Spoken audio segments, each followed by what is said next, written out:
just trying to figure this out. Is that okay? Okay. All right.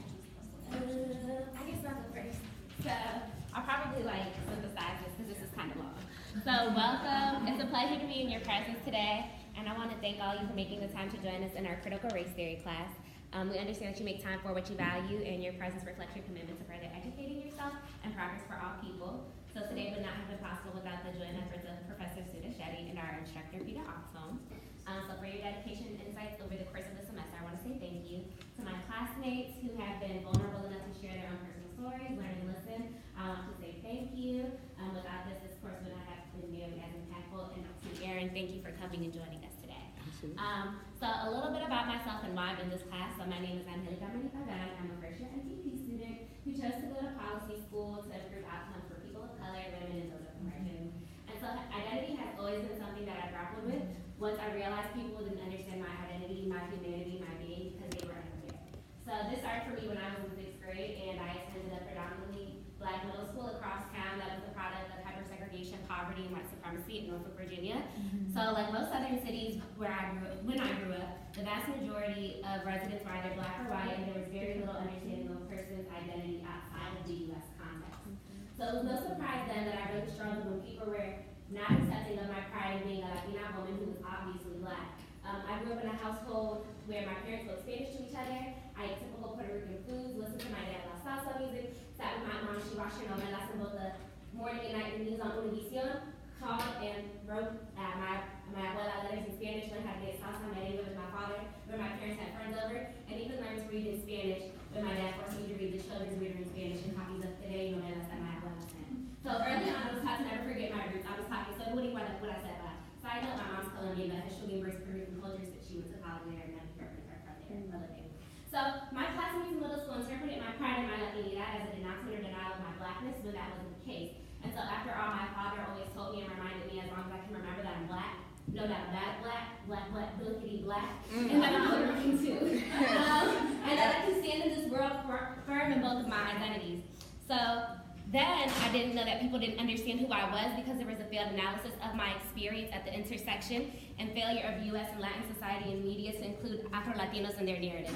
As I got older, I began to understand that invisibility of Afro-Latinos globally was a result of a lack of an intersectional analysis. At the same time, I also didn't blame my middle school classmates for being critical of my acceptance of my Latinidad when anti-Blackness is a core component of our white supremacist structure. And so I understand my son may have perceived my pride as an active denial of my Blackness, despite my clear understanding and accepting of my Blackness. And so all of this to say, we are all the sum of our experiences, and my experiences have ignited my desire to truly understand my fellow humans so that we can move together in solidarity for progress. And despite having this desire, it is still difficult to do so without the language and theories to support what I already know in my heart to be true. Thus, I took this class to continue to ground me in what I'm passionate about and equip myself with the language I was lacking. However, what I've taken from this class is even greater. In order to really work toward liberation, this work requires a great degree of love and faith to keep going, even when faced with challenges and obstacles. So I stand on the backs of giants like Audre Lorde, Bell Hooks, Gloria Axelrod, and Angela Davis, who remind me that I am real, my experience is real, that I deserve to be heard. That in the words of Audre Lorde, if I don't define myself for myself, I will be crunched into other people's fantasies for me and eaten alive. So I stand before you as an unapologetic Black Latina woman from a low-income immigrant household, raised in the South with college-educated parents that were sold an American dream that failed and lied to them. The intersection of these identities make me who I am and the person who stands before you today. So thank you for your time and commitment to engaging with intersectional feminism, and so please join me in welcoming Kayla and Kim.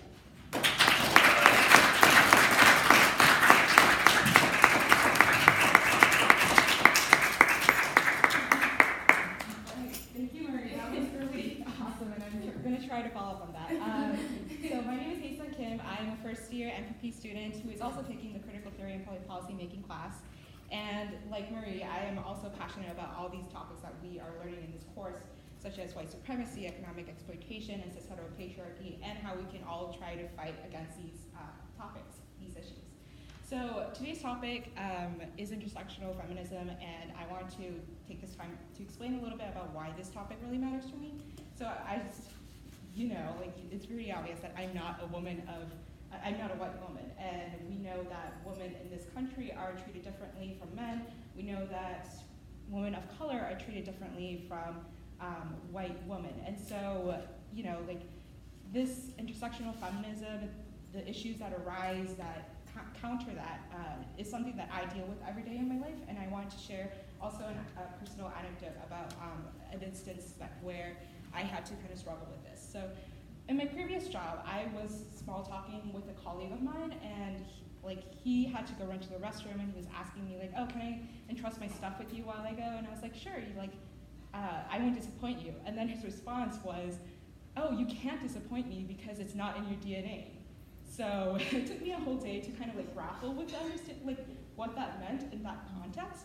And I came to two conclusions, and one is that he was perpetuating the stereotype that an Asian American women are submissive, and then secondly, that him, a white male, or white self-identified male who was in a position of higher power, was making it clear that he had more power over me, who is an Asian American self-identified female, right? Because it's in my position to please him or not. So that was really appalling, and that kind of just I'm not about that life. So I was involved in diversity, equity, and inclusion activities before in my workplace, but that kind of encouraged me more to do that, because in that sense, I was kind of headbutting with him and other self-appointed white leaders in the office, and so that was me trying to challenge against that sort of invisible hierarchy, invisible power structure that existed within my workspace.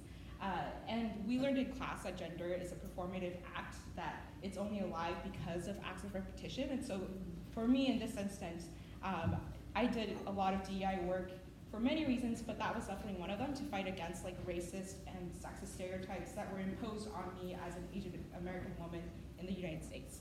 So with that, I'm very excited to hear how our speaker today is going to talk about how she subverts gender norms and how she is helping others to subvert gender norms. And with that, I would now like to pass to my classmate Geetika to introduce Erin.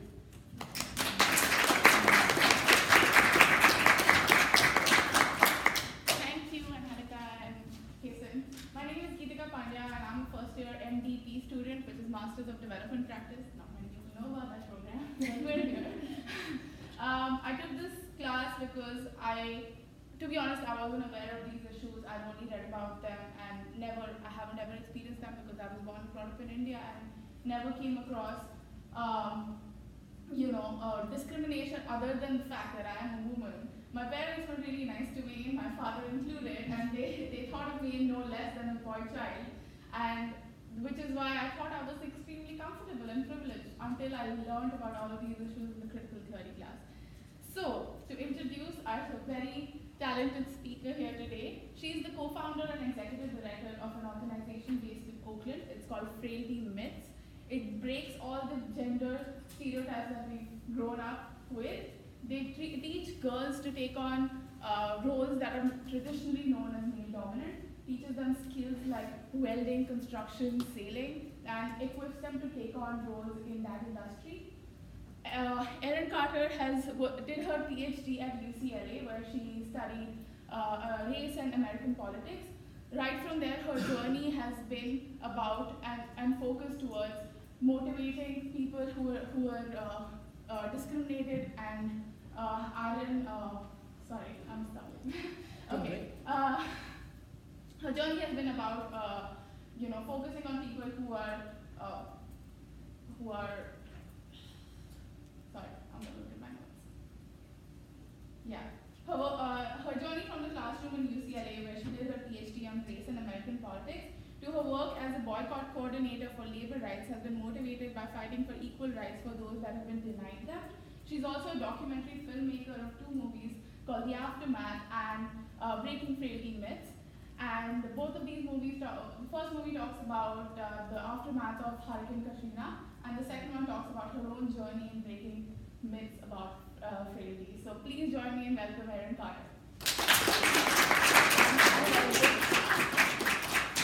Before I get started, I think everybody did a great job during speaking. Can we give everybody else a round of applause? Great job. Everybody did amazing. I know for some folks, speaking in public, not fun. For some other folks, it's a blast. I find it to be a blast, so that's okay. Like everyone said, amazing introduction. My name is Erin Carter. No, I'm not a pop star. I have a lot of like Erin Carter posters and t-shirts and dolls that people thought were really fun to get me, but now it's a weird collection of stuff. I'm from Los Angeles originally. I'm a born and raised Laker and Dodger fan. My wife told me not to wear my Dodger shirt today, so I wouldn't cause trouble. I'll take that L though, it's fine, we're in the World Series, it's okay. But so like my introduction said, I did my graduate work and my PhD work at UCLA in race and American politics. My dissertation was on the aftermath of Hurricane Katrina and the racial state and racial contract and how that played out there. I'm really interested though more in doing stuff. So when I was in college, I went to a very small liberal arts college in Southern California called Whittier College. Our name to fame is that President Nixon went there, or we call him Brother Nixon. Weird relationship. But so I have a best friend who I went to college with. And while I was off in academia studying race and American politics, my best friend works for Greenpeace. And so she was literally off in the Arctic. She's a captain. She, like, if I describe her to you, y'all won't think she's real, but she's a real person. She's a certified industrial captain. She was off in the Arctic sailing industrial ships. Greenpeace takes scientists out in the Arctic so that they can do research without being bought by corporations and having that research be impacted by who's buying it. So she's out in the Arctic. I'm in LA in a much warmer, much more lovely climate. And we were just emailing as best friends, talking about, quite honestly, dudes being whack. Sailing is a really white, male industry. Political science, for folks in the room, I don't have to tell you guys, is a very white, male, traditional space. So we were just talking about dudes being whack and how we were tired of it. And she read this book. So the name of our organization is Frailty Myth. There is actually a book called The Frailty Myth.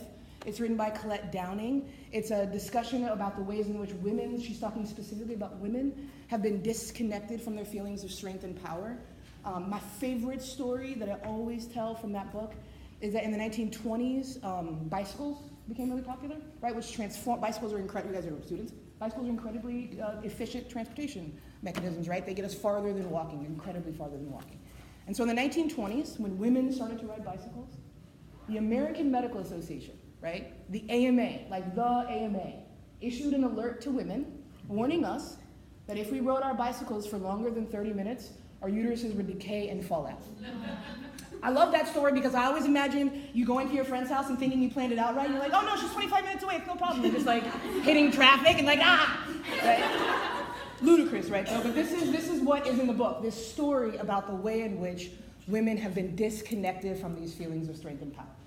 And so my best friend and I, she's a woman, I'm a woman, we both identify as women. We read this book and we were like, this is what we've been talking about. Right? This feeling, we want to feel strong, and every time we go to take these opportunities to feel strong, we feel like someone's taking it out of our hands, or we only get one chance to do it, and if we don't do it right the first time, you're never going to get that shot again. And so we thought about what does it look like to build a space that begins to really interrogate these questions. And when I tell this story, the transition from having that idea to building a nonprofit is really quick. It's like, oh, we had this idea, and then there was a nonprofit. There's a whole other conversation to have about the years in which it took us to make a nonprofit. If anybody's interested in starting a nonprofit, 1, do it. 2, holler at me, I can give you some tips. But the whole idea behind this nonprofit was to really take a lot of the ideas that you guys talk about in here, that we talked about as students, and make them real, right? So does everybody know in the room when I talk about like praxis, right? That's taking like a theory that you have and making it actionable, right? So y'all have talked in this room about intersectional feminism, right? Can we just get can anybody just give me like a quick working definition of what we mean when we say intersectional feminism? Kimberly Crenshaw, she teaches at UCLA. What do we mean when we say intersectional feminism? Not too, if you guys can just not go all at once, because I want to make sure I get to that. I can give like the crude definition. Thank you. It's I don't want to call it a theory because it's more than just that. But it's a mode of thinking that integrates what's traditionally known as feminism, but including people's identities, people's like other identities, integrating them. And so, see, this is why I said crude. You're doing great. But pretty much taking one's identity, especially centering around women and the things women face, and integrating their other identities into like with their identity as a woman. Perfect. Think about it like this. You and I both identify as black women, right? We have very different I'm not Afro-Latino, right? So we have very different experiences. We walk into the room, though, people will say there's two black women. It's like, but our lifestyle, where we live, how we live, where we've come from, the languages that we speak at home, the food that we eat, the telenovelas that we watch or don't watch, although I watch, right? All of those, right, are completely different, right? That's the intersection, right? It's recognizing that while we walk into the room and on the surface might look the same in our feminism, that there are things in our lives that make that different. And how do we build a space where we acknowledge that, where there is space for it, and most importantly, where there's equal space for it, right? And that's really about kind of the history of feminism, the history of women of color. And so that's really what we wanted to do at Frailty Myth. We have been talking about, intersectional feminism, we've been talking about feminism, and most importantly, we've been also talking about like the power of experiences, right? And so I'm gonna talk a lot in here about experiential learning, and this is kind of how we've made these theories actionable. So does anybody know what I mean when I say experiential learning? It's kind of in the term. Yeah. To learn by doing. Yes, oh my God, you can join Frailty Myth, come hang out. Yes, right, to learn by doing, that there is, to get nerded on it, right, there are cognitive processes that happen that change when we do things. That's why right here, right now, if you close your eyes and you imagine the best date that you went on, y'all did something cool. Now, what y'all did is different for everyone here. But the best date that you had is an experience. It's something where we get to do things. And so that's really what we're doing at Frailty Myth. The first is that we're really trying to interrogate the ways in which feminized and gender nonconforming folks are disconnected from their strength. And I want to point out, because this was a weakness of ours that evolved as our policy and our politic evolved. When we first started talking about Frailty Myth in 2012, we got incorporated in 2016, we were originally just talking about this in the language of how do we empower women? That's what we were talking about. How do we empower women? And that's very pithy. It's much easier to write in a grant like we empower women, right? But as our politic grew as allies, and as our advisory and as our council and as the people that we had in our project grew, we recognized that really what this project is, it's about empowering folks that are women, gender nonconforming, trans folks. Essentially, if you don't identify as a man, you're in our workshops for free, and we're having this conversation about how do we reconnect you to strength, and how do we disconnect these cognitive processes in our head that are telling us that we're frail and that we're weak. And we're doing that through experiential learning, and our experiential learning is going through the lens of intersectional feminism. So when we host our workshops, we are having conversations about who is in the room and who is not. Why are they not here? Why do you have the privilege of being here? Right? We're interrogating where are people living on those intersections, and what gives us privilege and what doesn't. So that's kind of what we're trying to do as an organization. And here's the what. Here's the genesis of it.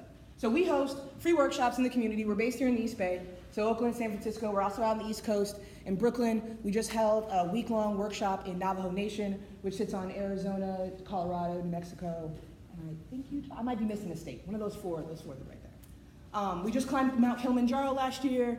Y'all got patriarchy, we'll come find it, holler at me.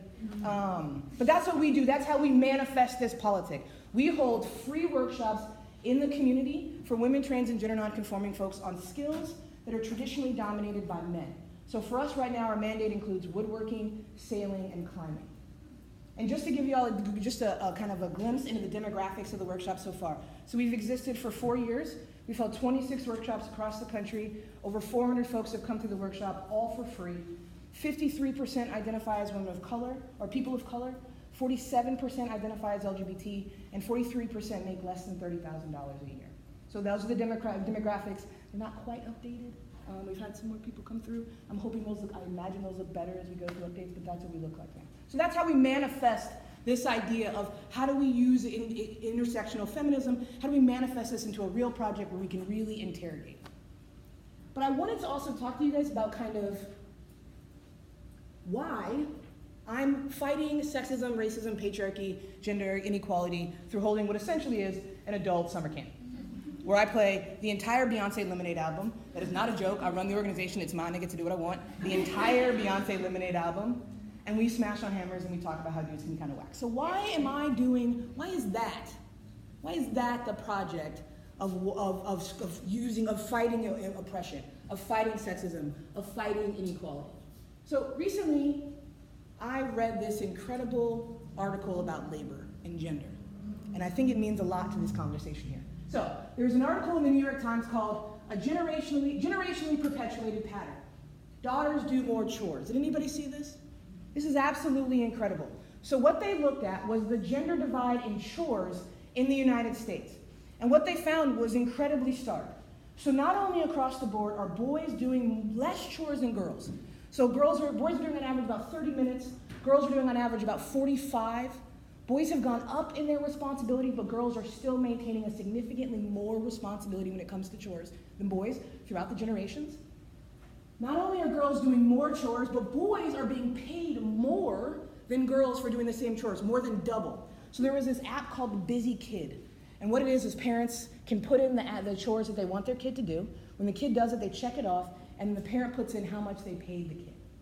And the app was able to then track what kids were being paid for what chores. And what they found is for the exact same chores, boys were making $13.80 per week, while girls were making $6.71. And then they looked at the types of chores that boys were doing. And they found that boys were being paid for doing chores that involved individual responsibility involving personal hygiene. Take a shower, clean your room, wash your clothes. Girls were responsible for chores overwhelmingly that dealt with the family and the community, cleaning communal spaces, cleaning the entire house, making meals for the family, right? And this was incredible. So this study was done in the United States. So in the paper, they said, well, maybe this is just a Western thing. And so then they looked and they did a study of 16 countries, right, across the world with different economic strata. And they found, overwhelmingly, that girls were still doing more chores than boys. I found this fascinating when I read this. Because not only do the chores happen in adolescence, but they continue in adulthood.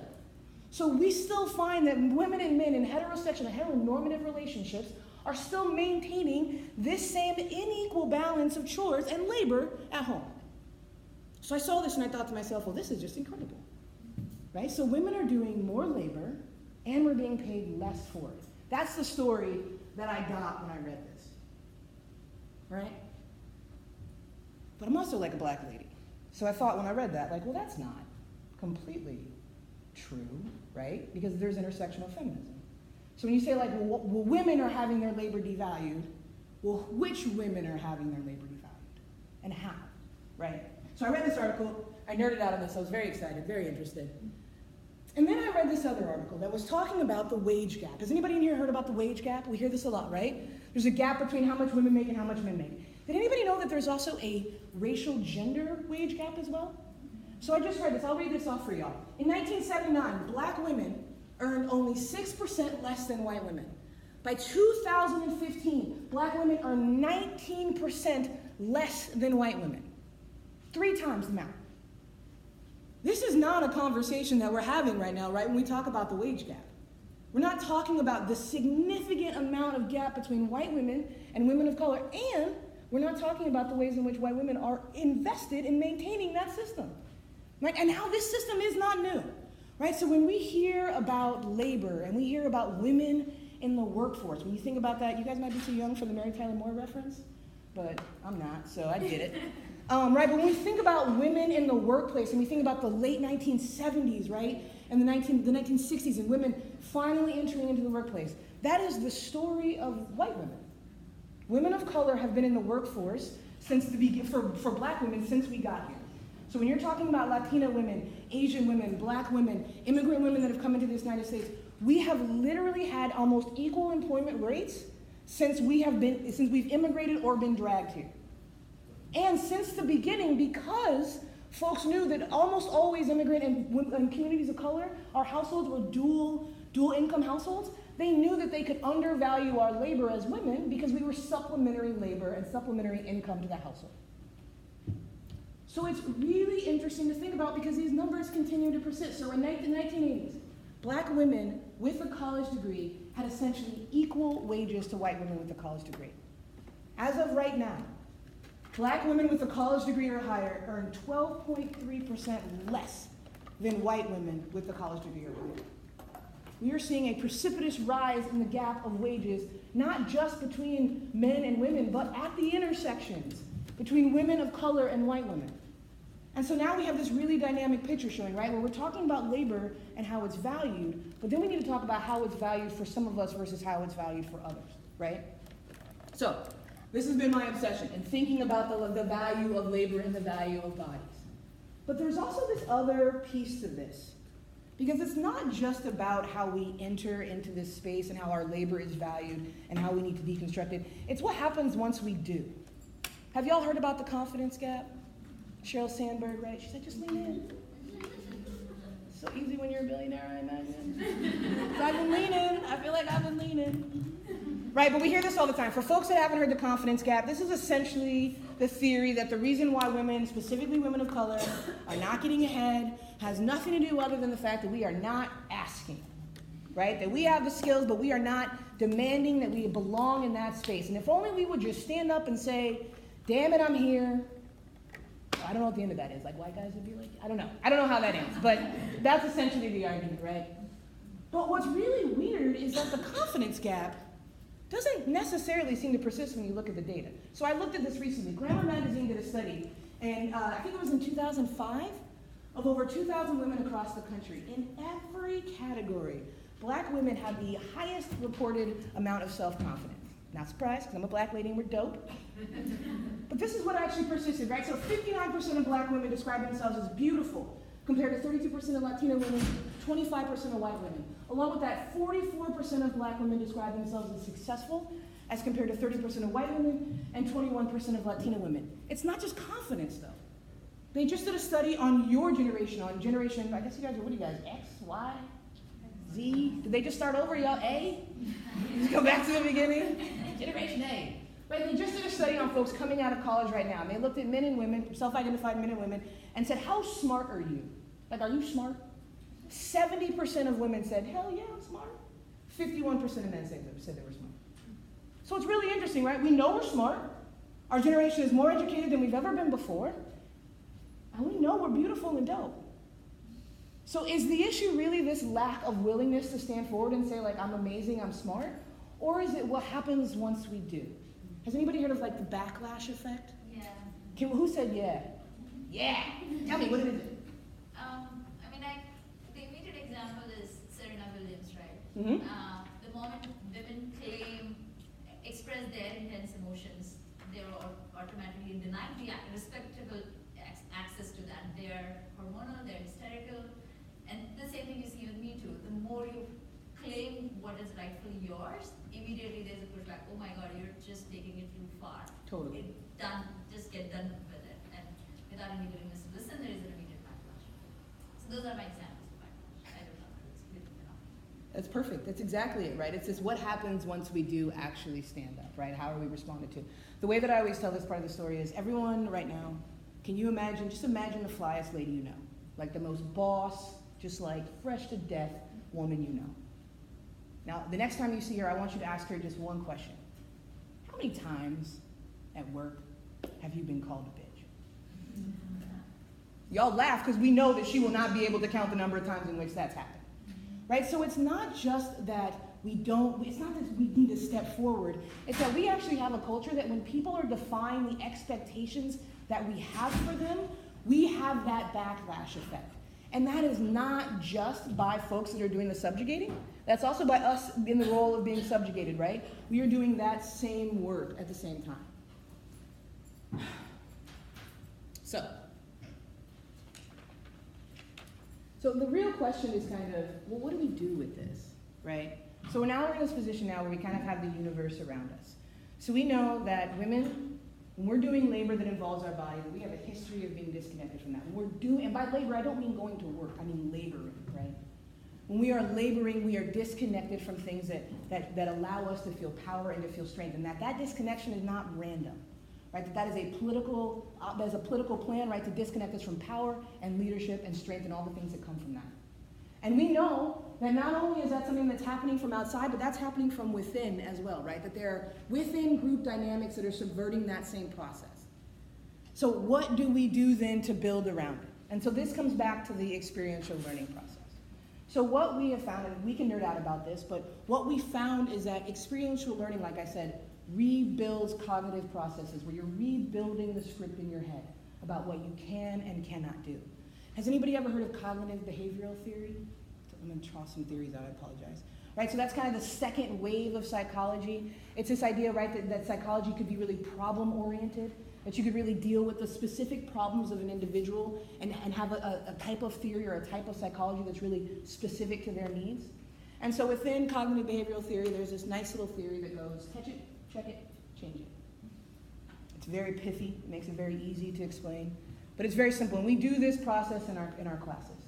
So when folks are going through harmful thoughts about what I can and cannot do, about my possibilities of being a leader, about my possibilities of shattering that internal mold that I have that was built for me, right? We catch it.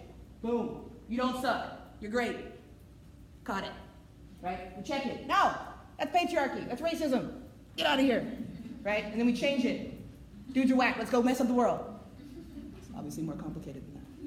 But that's what we're doing, right? We're building a safe space for folks to have the opportunity to have these problems come up, right? We're actually, so at the core of what Frailty Myth does is I'm trying to make you as uncomfortable as possible in the safest spaces possible.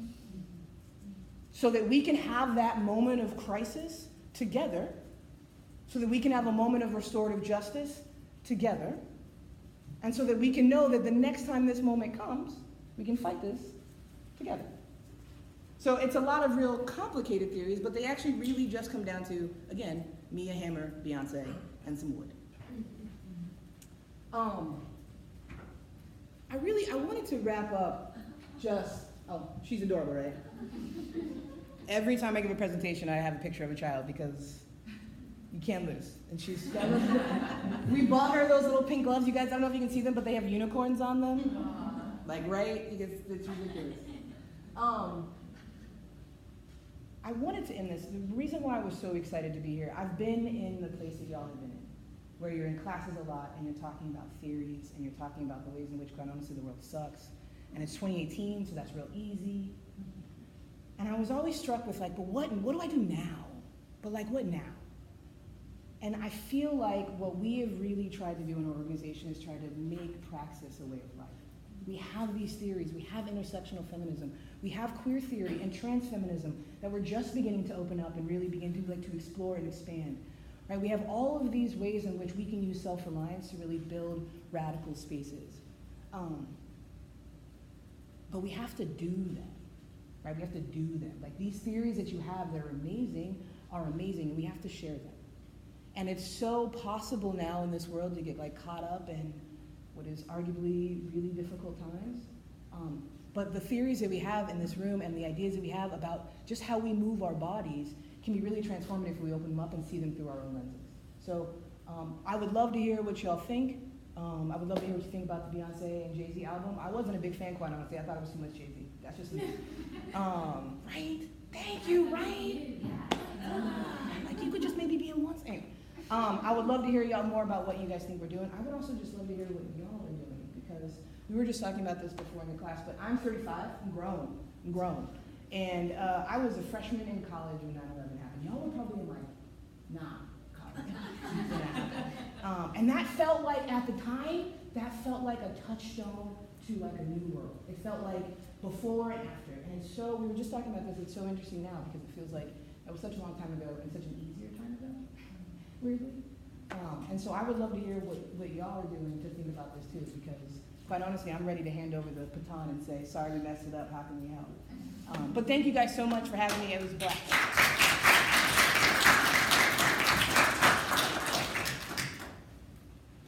Oh, and then I should just also plug, because it's social media and all the rest of that, but we got all of them. You're also looking at our social media czar for Frailty Myth, so hit us up. We got Facebook, social, Instagram, Twitter, all the rest of that stuff. Please feel free to email me. We're doing a workshop in Oakland on the 11th. If anybody wants to come, let me know. We're also in Brooklyn on the 4th, which you probably won't be at. And then we're doing a gala. We get fancy. I wear dress pants and not jeans in Oakland in December. So, but just feel free to write my info down. Holler at me. I'm very easy to find. 2 N's. Don't forget that. The last N is silent. Yeah. Any questions on? I'll just leave. Yeah. How do you, and I love everything that you said, about how women are denied access to dark places and are both emotional and physical spaces. Emotional in the sense, raging women or passionate women, ambitious women. It's too much, they're too much and they do it. But you're human at the end of the day. How do you keep a check on, let's say when you're nurturing self-confidence, how do you keep a check on it's not arrogance? And it turns both ways, right? Men and women either ways. But it's easier, I feel like, because of the social dynamics. We don't get a lot of that, but we do get a lot of the exceptional woman trope, right? Where we see, I did this too, where I thought, well, I'm not like the other women, right? Like, well, God, women, ugh, right? Like, I'm not emotional like that. And that we see a lot of. That we get a lot, so our kind of foundational workshop is a woodworking workshop, right? We build an 8-inch wooden stool. Everybody leaves, you get this nice little symbol, right, to stand on. And the number of folks that we've had come through that workshop that will use a circular saw for the first time and, excuse my language, just flip their shit. And we had a woman who literally, she cut it and was just like, I don't know what I'm gonna do. I don't know, and it was like, oh, well, what's going on? Well, it's crooked. Oh, okay. One question. Have you ever used a circular saw before? No. Well, why do you think it would be perfect the first time around, right? And we see that a lot. We see that dynamic a lot of that kind of exceptional woman or that. And I have that same. When we're in our second year. When we were first starting Frailty Myth, I quit my job. So I'm married now. I was not married at the time. I just moved my girlfriend up here from San Diego. I'm not from San Diego. I was living there for a second. I'm not from San Diego. But I moved, I said, hey, do you want to come to San Diego, or you want to come to San Francisco with me? And then like 3 months later said, hey, can I quit my job? And so I did this for a year, like by myself. And I was in my house, just trying to figure it out. And you have to kind of have hobbies. And I was baking bread. I don't know if anybody's baked bread before. It's amazing. Because you take like nothing. It's like water, yeast, salt, and it is like it's a staple, right? We built civilizations on eating bread. Like I can travel the desert with like a loaf of bread. Right? And I was baking bread and I was loving it. And then there was a part of me that was like, my dad was like, oh, you should host a bread baking class. And I'm like, I don't really feel like women are having a hard time getting in the kitchen. Doesn't feel like I've got to run to get us in the kitchen, like this inaccessible space. But I found myself not doing it because it felt so like traditionally female. Yeah. Right? It felt so like Leave It to Beaver, like 1950s white woman like vibe, right? Like I'm at home. I had the whole like apron thing. It was weird. But then it's this exceptional woman thing, right? It was this, I felt like I'm starting this empowerment nonprofit. I'm talking about feminism. What am I doing barefoot in the kitchen making bread? And realizing that my experience, like if I decide to go and build a house, that's a woman doing, that's feminism, right? Because I'm doing that. If I want to bake bread, that's black lady feminism, because I'm black and making it too. Right? And that's been really hard, I think, for a lot of our participants. Not so much the manifested arrogance, because I think that backlash effect for a lot of women, being kind of alpha, is not always accepted, but we do get a lot of distancing from the others. And that female acrimony, I have friends that are white, and I will ask them this question all the time. Black people will say hi to each other, that we don't know each other, right? And I was with my friend who's a white woman, and she walked by a white woman, and I was like, oh, y'all don't say hi. And she said to me, oh, we don't like each other. And I was like, do you know her? But it was a general kind of this, she's talking about that acrimony, right? And it's true, right? There's a reason why we have things like the Bechdel test, right? There's a reason why when you turn on a show, if you're watching a sitcom and you're watching women interact on TV, we are fighting over a man, we're fighting over a job, or I just don't like her, right? Like those are the three dynamics of how women interact on television. And so we really are, the basis of Frailty Myth happened because my best friend and I were both women, and a lot of times people would think that we were a couple. And that is partially because we both like wearing pants. It's partially because I'm married to a lady, so they got half of it, right? But some of it is also because as friends, I genuinely care about her, and I care about her well-being. And that is a dynamic that for women, that is not the norm, right? We don't see that manifested in real life. So we are actively working, it is a conscious conversation in our workshops to talk about that acrimony between each other. We cannot uplift ourselves if we are not uplifting each other. Don't worry, right? And so I recently just read this quote that had me thinking a lot about, I've grown up in radical spaces. I've only done political science. I've only done politics my whole life.